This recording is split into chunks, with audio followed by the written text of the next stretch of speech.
आकाशवाणी दिल्ली से प्रस्तुत है प्रादेशिक समाचार।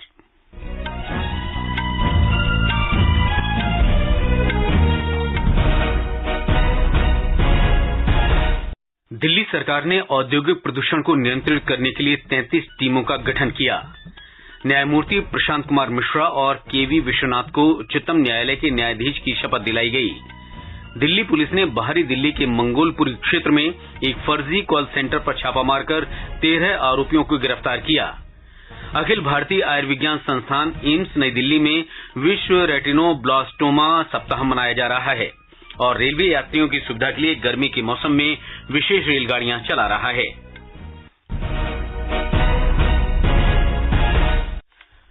प्रादेशिक समाचार के साथ मैं मुकेश कुमार। राजधानी दिल्ली में औद्योगिक प्रदूषण को नियंत्रित करने के लिए दिल्ली सरकार ने 33 टीम का गठन किया है। इसके अतिरिक्त औद्योगिक अपशिष्ट की डंपिंग की निगरानी के लिए 3 विभागों के 472 कर्मियों की टीम बनाई गई है। 141 पेट्रोलिंग टीम दिन में और 108 पेट्रोलिंग टीम रात में औद्योगिक इकाइयों पर निगरानी रखेंगी।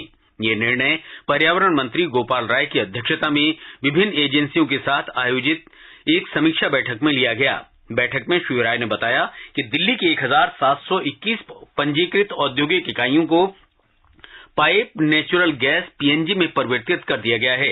पर्यावरण मंत्री ने बताया कि गर्मियों के मौसम में होने वाले प्रदूषण की समस्या से निपटने के लिए 1 मई को मुख्यमंत्री अरविंद केजरीवाल ने 14 प्रमुख बिंदुओं पर आधारित समर एक्शन प्लान की घोषणा की थी।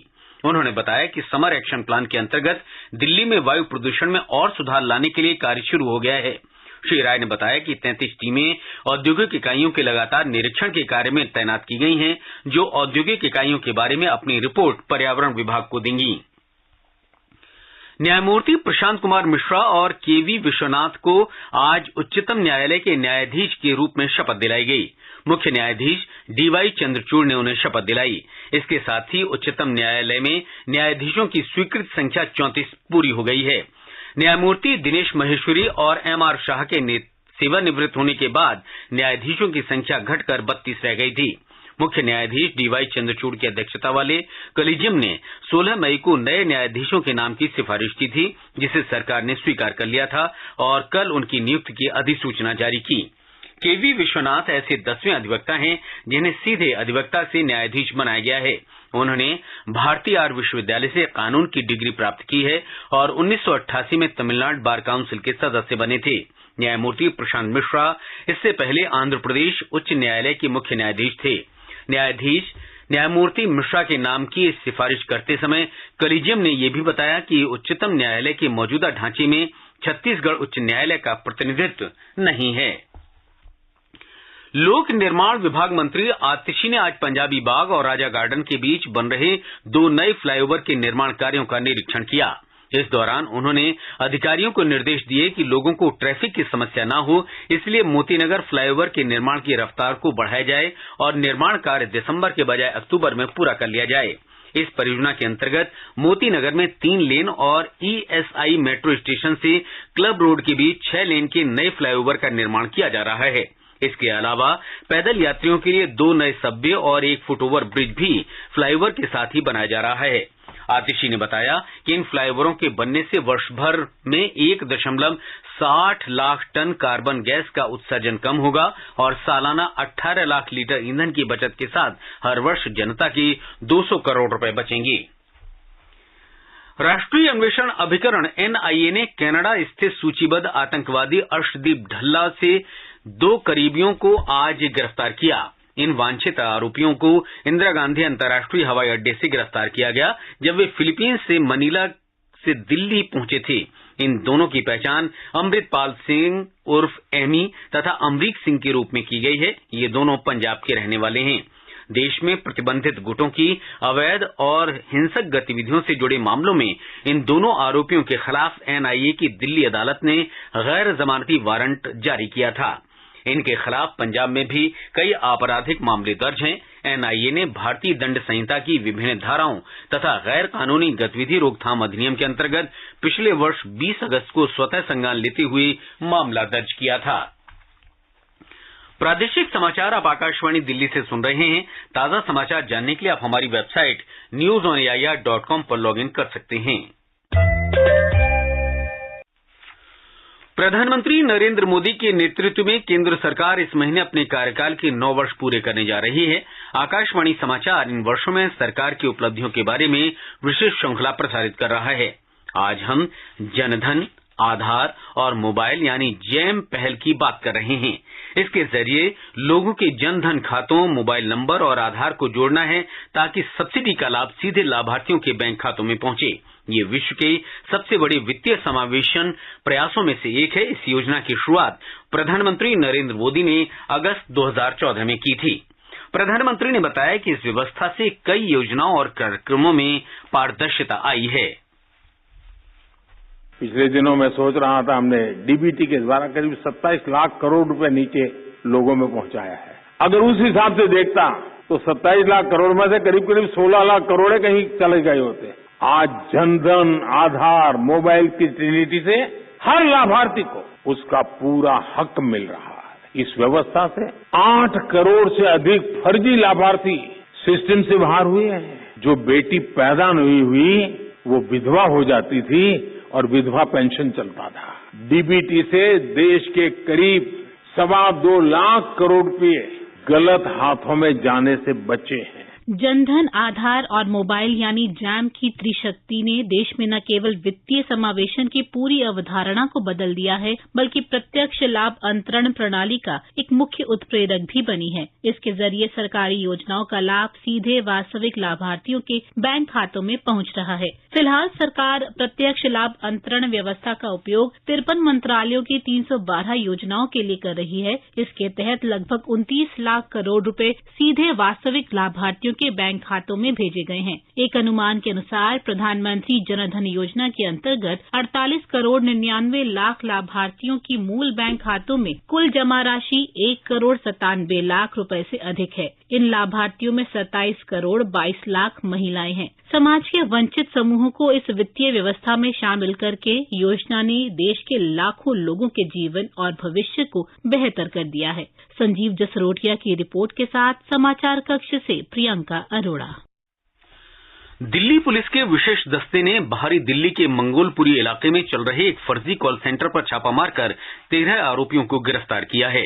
एक कॉल सेंटर सस्ती दरों पर आसान लोन दिलाने के नाम पर लोगों से धोखाधड़ी कर रहा था। पुलिस ने बताया कि कॉल सेंटर पिछले 2 वर्ष में 2 करोड़ रुपए की ठगी को अंजाम दे चुका है। पुलिस ने आरोपियों के पास से धोखाधड़ी में उपयोग किए जाने वाले 13 मोबाइल फोन, 1 लैपटॉप और बड़ी संख्या में ग्राहकों का डेटा जब्त किया है। अखिल भारतीय आयुर्विज्ञान संस्थान एम्स नई दिल्ली में 14 से 20 मई तक विश्व रेटिनोब्लास्टोमा सप्ताह मनाया जा रहा है। इस दौरान बच्चों के आंखों में होने वाले कैंसर रेटिनोब्लास्टोमा के बारे में लोगों को जागरूक करने के लिए कई प्रकार की गतिविधियां आयोजित की जा रही हैं। आकाशवाणी समाचार से बात करते हुए एम्स के आरपी सेंटर में कार्यरत नेत्र विशेषज्ञ प्रोफेसर भावना चावला ने बताया कि रेटिनोब्लास्टोमा बच्चों में होने वाला आंख का कैंसर है, जो आमतौर पर 5 वर्ष से कम उम्र के बच्चों में देखा जाता है। प्रोफेसर चावला ने बताया कि इस बीमारी के मुख्य लक्षण आंख में सामान्य काली पुत्ती के स्थान पर सफेद चमक ल्यूकोकोरिया का दिखाई देना होता है। उन्होंने बताया कि रेटिनोब्लास्टोमा का इलाज संभव है, बशर्ते इसका निदान जल्दी हो। प्रोफेसर चावला ने बताया कि सही समय पर इलाज न होने पर ये कैंसर जानलेवा हो सकता है। रेटिनोब्लास्टोमा बच्चों में पाया जाने वाला आंख का सर्वाधिक कॉमन कैंसर है और इसके मुख्य लक्षण जो है वो आंखों की पुतली के बीचों बीच एक चमक का नजर आना है और ये ज्यादातर 5 साल से छोटे बच्चों में पाया जाता है। भारत के लिए ये खास करके सिग्निफिकेंट है क्योंकि दुनिया भर में सबसे ज्यादा रेटिनोब्लास्टोमा के बच्चे भारत में ही देखे गए हैं और इसका ट्रीटमेंट पॉसिबल है बशर्ते कि इसका डायग्नोसिस जल्दी हो। डॉक्टर चावला ने यह भी बताया कि एम्स नई दिल्ली में इस बीमारी के इलाज के लिए विश्व स्तरीय सुविधाएं उपलब्ध हैं। एम्स में सारी वर्ल्ड क्लास फैसिलिटीज मौजूद हैं और चाहे वो कीमोथेरेपी हो, चाहे वो रेडिएशन थेरेपी हो। हाल में हमने एक प्लाक ब्रेकी थेरेपी, जो रेडिएशन प्लाक होता है जो आंख के ऊपर थोड़े टाइम के लिए लगाया जाता है रेटिनोब्लास्टोमा ट्यूमर को किल करने के लिए, तो अब ये मेड इन इंडिया प्लाक हम लोगों ने बीआरसी के मदद से पहला रेटिनोब्लास्टोमा प्लाक इंडिया के लिए जो मेड इन इंडिया है वो उसका यूज किया है और बहुत सक्सेसफुली यूज किया है। उसके रिजल्ट बहुत अच्छे हैं। पेट्रोलियम और प्राकृतिक गैस मंत्री हरदीप सिंह पुरी ने कहा है कि अगले 2 दशक में विश्व में ऊर्जा की मांग का 1/4 हिस्सा भारत पूरा करेगा। नई दिल्ली में आज एशियाई पेट्रो रसायन उद्योग सम्मेलन को संबोधित करते हुए श्री पुरी ने भारतीय रसायन और पेट्रो रसायन क्षेत्र की क्षमताओं का उल्लेख करते हुए बताया कि ये क्षेत्र इस समय $190 अरब का कारोबार कर रहा है। श्री पुरी ने बताया कि रसायन और पेट्रो रसायन क्षेत्र सरकार के मेक इन इंडिया अभियान के साथ साझेदारी करते हुए भारत को वैश्विक विनिर्माण केंद्र में बदलने की क्षमता रखता है। श्री पुरी ने कहा कि देश की रसायन और पेट्रो रसायन की मांग 2040 तक $1 ट्रिलियन तक पहुंच जाएगी। प्रादेशिक समाचार आप आकाशवाणी दिल्ली से सुन रहे हैं। ताजा समाचार जानने के लिए आप हमारी वेबसाइट newsonair.com पर लॉग इन कर सकते हैं। प्रधानमंत्री नरेंद्र मोदी इस महीने की 28 तारीख को नवनिर्मित संसद भवन राष्ट्र को समर्पित करेंगे। लोकसभा अध्यक्ष ओम बिरला ने प्रधानमंत्री से भेंट कर उन्हें नए संसद भवन के उद्घाटन के लिए आमंत्रित किया। ये नया भवन आत्मनिर्भर भारत के उत्साह और ऊर्जा का प्रतीक है। एक रिपोर्ट। संसद भवन 1927 में बनाया गया था। वर्तमान आवश्यकताओं के लिए इसमें जगह की कमी महसूस की जा रही थी, जिससे सुचारू कामकाज पर असर पड़ रहा था। लोकसभा और राज्यसभा दोनों ने सरकार से नए भवन के निर्माण का आग्रह करते हुए प्रस्ताव पारित किया था। 10 दिसंबर 2020 को प्रधानमंत्री नरेंद्र मोदी ने नए संसद भवन की आधारशिला रखी और रिकॉर्ड समय में गुणवत्तापूर्ण निर्माण कार्य पूरा किया गया। ये नवनिर्मित संसद भवन सांसदों के बेहतर कामकाज में मदद करेगा। भविष्य की आवश्यकताओं को ध्यान में रखते हुए नए भवन में दोनों सदनों का संयुक्त सत्र केवल लोकसभा चैम्बर में होगा और संयुक्त सत्र में 1280 सांसद यहां बैठ सकेंगे। समाचार कक्ष से मनोज। गाजियाबाद अलीगढ़ एक्सप्रेस वे ने 100 घंटे में 100 लेन किलोमीटर्स पर बिटुमीन युक्त कंक्रीट बिछाने का नया रिकॉर्ड बनाया है। इस अवसर पर वर्चुअल माध्यम से सभा को संबोधित करते हुए सड़क परिवहन और राजमार्ग मंत्री नितिन गडकरी ने इस उपलब्धि के लिए परियोजना से जुड़े कर्मियों को बधाई दी और उनके समर्पण की प्रशंसा की। उन्होंने कहा कि राष्ट्रीय राजमार्ग 34 पर गाजियाबाद अलीगढ़ सेक्शन की महत्वपूर्ण भूमिका है, क्योंकि ये घनी आबादी वाले दादरी, गौतम बुद्ध नगर, सिकंदराबाद, बुलंदशहर और खुर्जा जैसे शहरों को जोड़ता है। 118 किलोमीटर की ये परियोजना सामानों की आवाजाही के लिए महत्वपूर्ण व्यापारिक मार्ग होगा और क्षेत्रीय आर्थिक विकास में योगदान करेगा। श्री गडकरी ने कहा कि इस परियोजना में किफायती लागत वाली प्रौद्योगिकी का उपयोग किया गया है और इससे ईंधन की खपत और कार्बन उत्सर्जन में बहुत कमी आएगी। दिल्ली की कला, संस्कृति और भाषा मंत्री आतिशी ने आज अंबेडकर विश्वविद्यालय के दारा शिकोह लाइब्रेरी में 1947 के विभाजन पर आधारित भारत के दूसरे संग्रहालय का उद्घाटन किया। इस अवसर पर उन्होंने कहा कि दिल्ली में ऐतिहासिक इमारतें समय के साथ देश के विकास का प्रतीक हैं। रेलवे यात्रियों की सुविधा के लिए गर्मी के मौसम में 380 विशेष रेलगाड़ियों के 6,369 फेरे लगाएंगे। इन रेललाइनों से जुड़े गंतव्य पटना सिकंदराबाद, पटना यशवंतपुर, बरौनी मुजफ्फरपुर, दिल्ली पटना, नई दिल्ली कटरा, चंडीगढ़ गोरखपुर, आनंद विहार पटना, विशाखापट्टनम पुरी हावड़ा, मुंबई पटना और मुंबई गोरखपुर हैं। इन 380 विशेष रेलगाड़ियों में 25,000 से अधिक सामान्य कोच और 55,000 से अधिक स्लीपर कोच लगे हैं। राजधानी में आज दोपहर के समय भीषण गर्मी रही, हालांकि शाम के समय मौसम सामान्य बना रहा। आज का अधिकतम तापमान सामान्य से 2 डिग्री सेल्सियस कम रहते हुए 38.2 डिग्री सेल्सियस रिकॉर्ड किया गया। मौसम विभाग के अनुसार अगले 24 घंटे के दौरान दिल्ली और आसपास के इलाकों में सामान्य तौर पर आसमान साफ रहने के आसार हैं। कल का अधिकतम तापमान 41 और न्यूनतम तापमान 34 डिग्री सेल्सियस के आसपास रहेगा। अंत में मुख्य समाचार एक बार फिर। दिल्ली सरकार ने औद्योगिक प्रदूषण को नियंत्रित करने के लिए 33 टीमों का गठन किया है। न्यायमूर्ति प्रशांत कुमार मिश्रा और केवी विश्वनाथ को उच्चतम न्यायालय के न्यायाधीश की पद की शपथ दिलाई गई। दिल्ली पुलिस ने बाहरी दिल्ली के मंगोलपुरी क्षेत्र में एक फर्जी कॉल सेंटर पर छापा मारकर 13 आरोपियों को गिरफ्तार किया है। अखिल भारतीय आयुर्विज्ञान संस्थान नई दिल्ली में विश्व रेटिनोब्लास्टोमा सप्ताह मनाया जा रहा है और रेलवे यात्रियों की सुविधा के लिए गर्मी के मौसम में विशेष रेलगाड़ियां चलाई जा रही हैं।